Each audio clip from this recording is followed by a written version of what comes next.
The sneak route of San Antonio Falls, also known as San Antonio Creek, is a short and popular canyon in Southern California. We were both really excited about this trip because it was going to be our first experience with rappelling down waterfalls. If you plan on checking out this canyon for yourself, or you just want to hike to the bottom of the last waterfall, you will need either an Adventure Pass or the America the Beautiful Pass. As I mentioned before, this is the sneak route, which is the shorter version of this canyon. The full version of this canyon has a much longer and more strenuous approach, and you only get one extra rappel out of it. So with that in mind, this route will give you the most bang for the buck. At right around the half-mile mark, you should get your first look at the waterfalls that you will be rappelling down.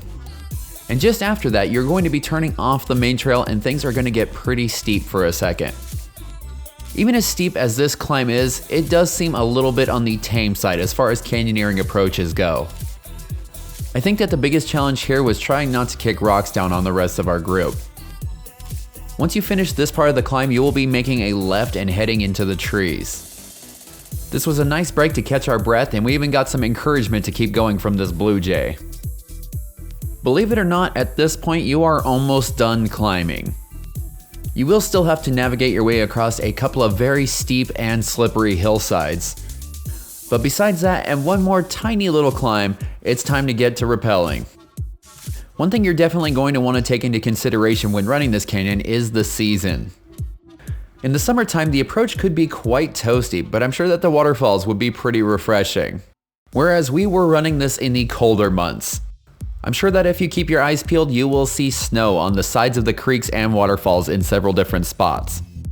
V and I are both wearing 3-2 wetsuits in this video, but I think if you went 1 or 2 levels above that, it would be much more pleasant. And here we are at the top of Rappel 1. Apparently there are 2 anchor options, one left down canyon and one right down canyon. We went with the one on the left. The anchor on the right is a little further in, so you'll need more rope if you want to go with that option. The rappel itself is fairly straightforward and it's only about 40 or 50 feet long. Even though the water was ice cold, this was a pretty tame waterfall, so it was only splashing up to about our knees at this point. I think that this one was a perfect warm-up and a great introduction for people who have not rappelled down a waterfall before. Even though the rocks were wet, I was pretty surprised with the amount of traction that we were able to get out of our shoes. That being said though, we had to keep ourselves from getting too confident because there were the occasional slippery spots. And if you weren't paying attention, they would sneak right up and get you. From there, it is a short walk downstream to this rock platform that gives you a beautiful view of the canyon below. This is also where rappel number 2 is located. This rappel features 2 water spouts that cascade about 40 feet down into a cauldron. There is a chance that you might encounter a whirlpool when you reach the cauldron, so be sure to watch out for that.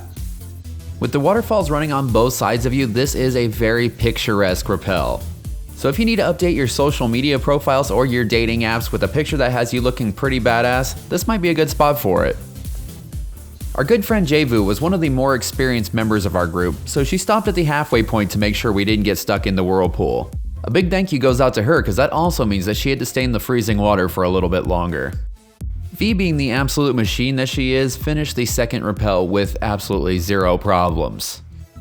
Since this rappel is spread out over these 2 stages, we ended up using about 80 feet of rope. You may remember earlier that I said certain parts of this canyon can get very slippery. Well, the second half of this rappel is one of those parts, so be sure to watch your step because I went for a little bit of a ride down it. If you don't want to bother with any traction issues, you can always do what 𝐀𝐃𝐕𝐄 is doing right here and climb up to the drier part of the rock. An, who is the most experienced member of our group, was enjoying watching us shivering at the bottom of Rappel 2, and he had some little tricks up his sleeve. He didn't tell us this, but he had ways to go around most of the waterfalls in this canyon, so he didn't have to get nearly as wet as we did. Speaking of getting wet, here we are at Rappel 3, which is the most challenging rappel in this canyon. After taking in the view, I headed back to the group where 𝐷𝐷𝐼 was packing up the rope. I noticed that An had a little bit of a smirk on his face, and that started to make me a tiny bit concerned. You see, he's a bit of a prankster, and if he knows that something crazy is coming up, I think sometimes he likes to see our expressions when we realize what is going on. The funny thing is that the top half of this rappel is in a narrow V slot, and you don't see the craziest part until you're about halfway down. And by then, you have no choice but to send it. It's gonna get moist! And moist it was. At the bottom of the V slot, it hooks left and puts you in a direct crash course with the waterfall. Being our first canyon with waterfalls, V and I were not used to getting absolutely hammered by water like this. And on top of that, the water was ice cold, so it took your breath away the second that you went into it. We highly recommend wearing a hat underneath your helmet because the brim will help keep as much water out of your face as possible. But even with the hat, there is just no way to keep from getting drenched on this rappel. Or so we thought. Because it turns out that An had yet another trick to help him bypass this waterfall.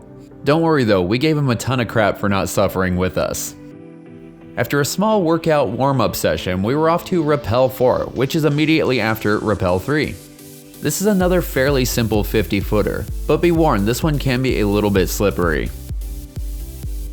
We could see the end of the canyon from here, and it was teasing us with promises of the car's heater and some nice dry clothes.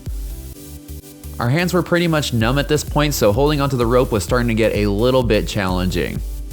On this one, even though An was able to work his way around the waterfall, he couldn't avoid the pool at the bottom, so he finally had to get wet too.